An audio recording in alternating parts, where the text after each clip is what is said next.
और मन में भावना होनी चाहिए। सुंदरता की आस हो, मानवता की हो उपासना। सुंदरता यानी कि हमें प्रकृति का आदर करना चाहिए।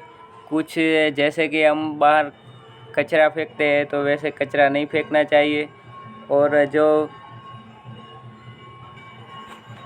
कूड़ेदान वाला आए तो उसमें डाल देना चाहिए। यानी कि हमें सुंदरता की आस हो तो हर व्यक्ति यही सोचे कि हमें, ये हमारा देश है, हमारा राज्य है और हमारा ही परिवार है। तो ऐसे हर व्यक्ति के मन में यही होना चाहिए कि सुंदरता हर जगह रहनी चाहिए। इसीलिए कवि कहते हैं कि सुंदरता की आस हो।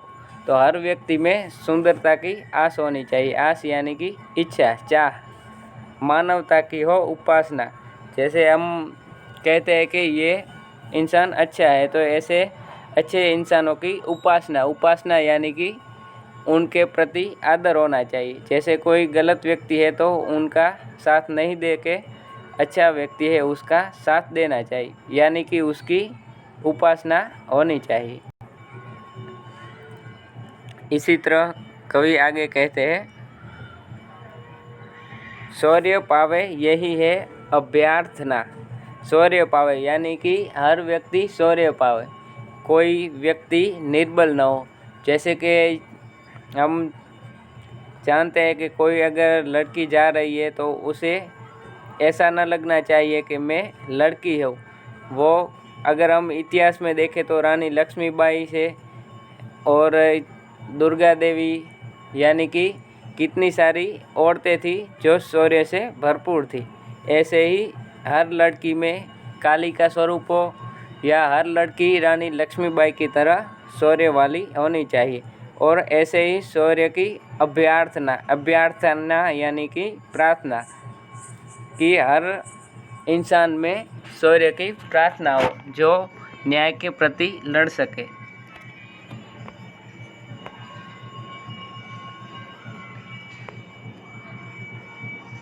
भेद सभी अस्त होवे वैर और वासना, मानवों की एकता की पूर्ण हो कल्पना। भेद सभी यानी कि हम हिंदू है, मुस्लिम है, कोई क्षुद्र है, कि ऐसे हमें भाव नहीं होने चाहिए। और अगर ऐसा कोई सोचता है तो उसे भी कहना चाहिए कि हर इंसान, सबसे बड़ा धर्म है इंसानियत का, यानी कि कोई बड़ा नहीं होता और कोई छोटा नहीं होता। ऐसे ही सभी भेद दूर हो सके। जैसे कि अमेरिका में हम देखें तो अमेरिका में कुछ काले लोग हैं, कुछ गोरे लोग हैं, उनके प्रति भी भेदभाव है। और बराक ओबामा जो है वो सबसे पहले काले लोगों में से राष्ट्रपति बने थे। ऐसे ही हमारे में भी कोई धर्मवाद करता है, कोई जातिवाद करता है, तो ऐसे ही हमें भेद मिटा के एकजुट होके रहना है। और सबसे पहले हम भारतीय है ये सोचना है। यानी कि हम अगर भेद में सब उलझे रहेंगे तो कोई राजकारण के नेता या कोई दूसरे लोग हमारा लाभ लेके उनका काम करेंगे। वासना यानी कि कामना, वो हमसे दूर होनी चाहिए। ऐसे कवि आगे कहते हैं कि मानवों की एकता की पूर्ण हो कल्पना, और हम सब एक हो जाए, ऐसी जो हमारे पूर्वजों ने या हमारे कुछ अच्छे व्यक्ति जो हमारे क्रांतिकारी थे और कुछ नेता थे, उन्होंने जो कल्पना की थी वो सार्थक हो। कल्पना यानी कि अगर हम कुछ सोचते हैं पहले से तो ऐसी कल्पना की हो वो पूर्ण हो। कवि का ऐसा विचार है। मुक्त हम चाहे एक ही बंधुता की कामना। मुक्त हम चाहे एक ही बंधुता की कामना, यानी कि हम सब कोई ना धर्मवाद करे और ना ही जातिवाद करके एक होके हमें रहना चाहिए। और बंधुता की कामना यानी कि इच्छा हो, हर व्यक्ति हमारा भाई हो और कंधे से कंधा मिला के हमें चलना चाहिए। इस कविता में जो हमने पढ़ा वो उसके बारे में जो कवि ने किया है कि हमारी आराधना यानी कि प्रार्थना कैसी कैसी होनी चाहिए। और कवि ने यहाँ सब जो अच्छा अच्छा था कि यानी कि हमारे हित में था, वही कवि ने यहाँ लिखा है। यानी कि हमें कैसी कैसी आराधना करनी चाहिए और क्या क्या जो गुण है वो हमारे अंदर लेने चाहिए। यानी कि किसकी हमें आराधना करनी चाहिए और किसकी आराधना न करके उनका साथ छोड़ के अच्छे इंसानों के साथ रहना चाहिए। तो ऐसे ही हमने जो कविता पढ़ी आराधना कवि की, तो उसके जो हमें कुछ समझ में ना आए हो ऐसे शब्द जिनकी हम समीक्षा करेंगे। अदायगी, अदायगी यानी कि देना। अगर हम किसी से कुछ लेते हैं उन्हें अदायगी कहते हैं। जो हमें कोई देता है तो हम वो कहेगा कि मैंने अदायगी की है, यानी कि हमें दिया है। नुस्खा, नुस्खा यानी कि उपाय। जब हम टीवी में भी देखते हैं तो कुछ ऐसे नुस्खे आते हैं कि हमें फ़ायदा हो सके। कुछ ऐसे घरेलू नुस्खा होते हैं, कुछ यानी कि वेस्ट में से बेस्ट बनाने के नुस्खे होते हैं।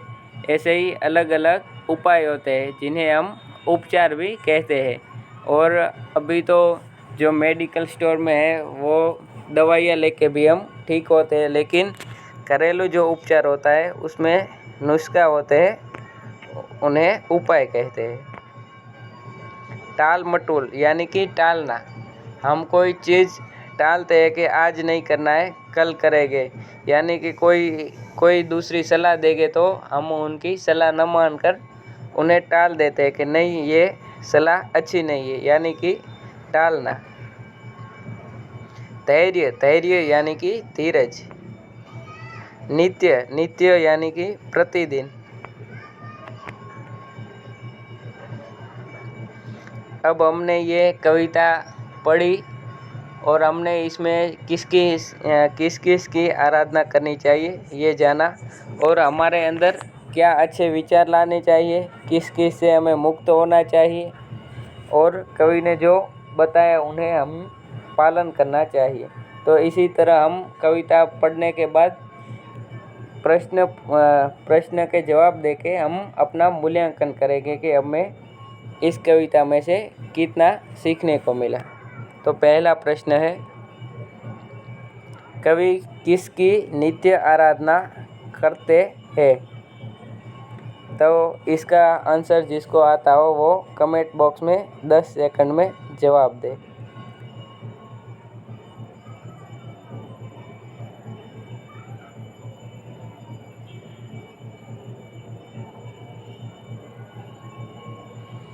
इसका सही उत्तर है सत्य सुंदर मांगल्य की।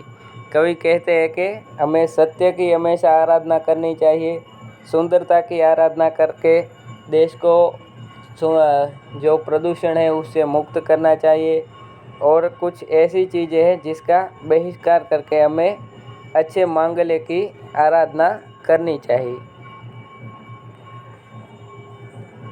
दूसरा प्रश्न है, कवि क्या अस्त हो ऐसी कामना करते हैं? हमें आराधना तो किस किस की करनी चाहिए ये तो मालूम हुआ, लेकिन हमें किसकी आराधना न करके वो अस्त हो यानी कि समाप्त हो ऐसा काम करना चाहिए।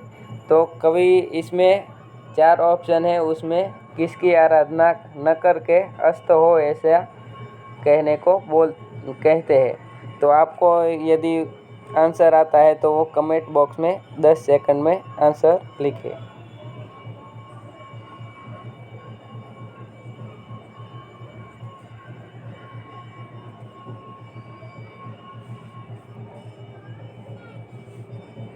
इसका आंसर है भेद, वैर और वासना। भेद जो हमारे अंदर जातिवाद का भेद हो या धर्मवाद का भेद हो या अमीरी गरीबी का भेद हो, उन्हें मिटा के वैर हमारे जो आपस में बैर है उन्हें दूर करके, और वासना यानी कि कामना को दूर करके हमें एक रहना होगा। इसी तरह कवि जो ऐसी कामना करते हैं कि भेद, वैर और वासना दूर हो और अस्त हो जाए। तीसरा प्रश्न है, कवि जीवन में क्या हो ऐसा चाहते हैं? तो हमारे जीवन में क्या हो ऐसा इस कविता में कवि ने कहा है, जिसका आंसर 10 सेकंड में कमेंट बॉक्स में लिखें।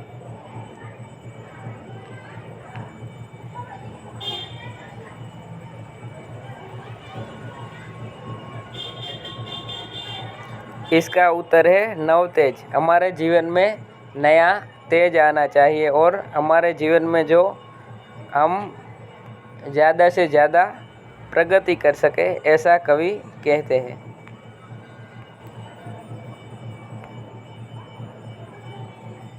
तो हमने ये कविता पढ़ी, उसमें से स्वाध्याय में हमें प्रश्न लिखने हैं। जो पहला प्रश्न है, कवि नित्य कैसी आराधना करना चाहते हैं। तो कवि हमें इस कविता में कवि कौन कौन सी आराधना करनी चाहते हैं वो लिखना है। दूसरा प्रश्न है, कवि की क्या अभ्यर्थना है। अभ्यर्थना यानी कि प्रार्थना या इच्छा। तो कवि की क्या प्रार्थना है जो इस कविता में कवि ने बताई है, वो प्रश्न के आंसर हमें लिखने हैं।